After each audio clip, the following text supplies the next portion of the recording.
একটা হুইল গাড়ি গেলা পাই তাহলে আমি নিজে একটু মাল ঝাল টানতে দিতে পারবো নিজে একটু কষ্ট করে। কারণ দোকানটা থেকে আমার পেটটা চলছে এখন, আল্লাহর রহমতে মানুষজনে যেভাবে দিয়েছে আমাকে এভাবে চলতে পারছি। গ্রাম থেকে আমাকে ধান চাল সবই জিনিস দেয়। এখন খালি আসসালামু আলাইকুম, আশা করি সকালে ভালো আছেন। আমি এখন আছি লোহালামারি গ্রামে। আমার পিছনে দেখতে পাচ্ছেন ছোট্ট একটি দোকান। ছোট্ট দোকানের ভিতরে অনেক কিছু স্মৃতি লুকিয়ে আছে। চলুন আমরা ভিডিওটি না টেনে পুরোটা দেখি। আমি বড় ভাইয়ের অনেকগুলো ইতিহাস শুনেছি। বড় ভাই একটা আক্রান্ত হয়ে অসুস্থ আছে। বড় ভাই আপনার ইতিহাস কি বলবেন? আমি রাজমিস্ত্রির কাম করতে লেগে আপনার 7 তলা থেকে পড়ে গেছিলাম।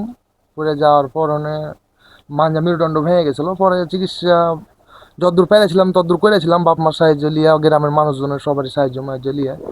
পরে আল্লাহর রহমতে অনেক দূর আগাল ছিল। তো পরে এখন মাঝে চিকিৎসাটা ছেড়ে দিয়েছি আমি নিজে থেকেই। চলাফেরাটা অনেক কষ্ট হয়েছিল। তো পরে গ্রামের মানুষজনের সবাই আরও অনেকজন দিয়া আর সাহায্য করে আমাকে দোকানটা করে দিয়েছে, মাল জামানো সব কিনে দিয়েছে। স্বপ্ন শুরু ফাউন্ডেশন থেকে আর হলো থেকে আর প্রবাসী ভাইয়েরা হ্যাঁ, সব মিলেছিল আমাকে জেনে দোকানটা করে দেখে। আল্লাহর রহমতে এভাবেই জেনে চলছি। আর ওষুধ পানি জেনে এই দোকানটার উপর দিয়ে জেনে আমি খাচ্ছি। মানে আপনার পুরো সংসারটা এখন দোকানটা থেকে হ্যাঁ, চলছে। এই দোকানটা থেকে এখন চলছে। আর আপনার চলাফেরার ব্যবস্থাটা? চলাফেরার ব্যবস্থাটা বলতে এখন আমার যে গাড়িটা ছিল এই গাড়িটা জেনে নষ্ট হয়ে যায়।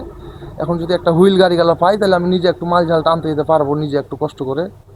নিজে একটু 5টা মানুষের সাথে বাজার আজার যা দেখা করতে পারবো, চলতে পারবো। এই জন্য একটু আমার খুব উপকার হতো যদি দূরপ্রবাস থেকে আর কি গ্রামের মানুষজন থেকে আমাকে যদি একটু সাহায্য করতো, তো আমার জন্য অনেক খুব ভালো হতো। মানে আমি বলতে চাই আপনাদের লোহালামারি গ্রামে একজন যে ব্যক্তি, একজন দেখেন বড় ভাই, একজন ব্যক্তি এভাবে অসহায় ব্যক্তি তিনি পড়ে আছে জি, এভাবে। এভাবে পড়ে থাকি ওনার আমি। কিন্তু হাঁটা চলার কোনো ব্যবস্থা নাই। না, এভাবে সারাদিন এভাবে বসে থাকা আমার সারাদিনও এভাবে কোনো দাঁড়াইতে পারি না। সারাদিন সে বসিতে আপনি দেখে থাকেন। অবশ্যই ভাইটার জন্য যতটুকু আপনার সাহায্য হয় আপনি সাহায্যের হাতটা বাড়িয়ে দেবেন। না থাকাই ভালো, আল্লাহ না করে কাউকে রাখে। যাই হোক, আল্লাহ আমাকে যেমন রেখেছে আল্লাহর কাছে আমি সন্তুষ্ট। তো যদি মানুষজন আমাকে যেহেতু যেভাবে সাহায্য করেছে আর একটু আমাকে যদি সাহায্য করে একটা গাড়ি গালা কিনে দেয় তো আমি সব থেকে অনেক খুশি হব মানুষজনের উপরে। মানে আপনার মাজাটা কি হয়েছিল একটু আমার বলতেন? মাজাটা বিল্ডিং থেকে পড়ে যাওয়ার পরে না মেরুদণ্ড ভেঙে গেছিলো। দিয়ে তো চিকিৎসা করে এসেছিলাম। 7 তলা থেকে পড়ে যাওয়ার পরে না মেরুদণ্ডের মধ্যে রড লাগা আছে 8টা। আপনার পরিবার থেকে কোনো সহযোগিতা করেনি? পরিবার থেকে যতদূর পেরেছে ততদূর পেরেছে। আচ্ছা, আমি একটা কথা বলতে চাই, আপনারা লোহালামারি গ্রামবাসী, আপনি ভাইকে অনেক সাহায্য সহযোগিতা করেছেন। আপনাদের দ্বারাই কিন্তু ওনার পেটটা চলছে আজকে।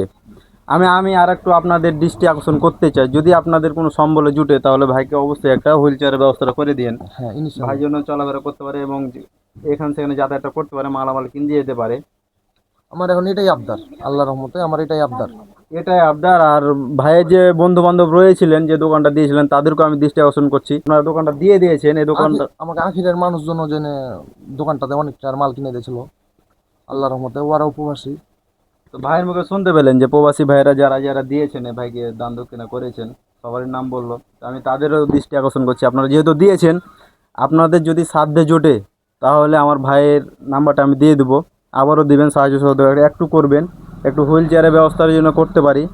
আর আপনারা একটু করে দেন যেন ভাইয়ের চলাফেরা যাওয়ার সুবিধা হয় নাকি। জি জি, ইনশাল্লাহ। আমার একটা আপনাদের হুইল, শুধু এটাই চাও, আর কোনো আমার চাওয়া এখন নাই? চাওয়া একটা হুইল গাড়ি। কারণ দোকানটা থেকে আমার পেটটা চলছে এখন, আল্লাহর রহমতে মানুষজনে যেভাবে দিয়েছে আমাকে এভাবে চলতে পারছি। গ্রাম থেকে আমাকে ধান চাল সবই জিনিস দেয়। এখন খালি আমার চাওয়ার বলতে একটা গাড়ি, একটা গাড়ি হইলে আমি যেন চলতে পারবো এখন। এটাই আমার চাওয়া।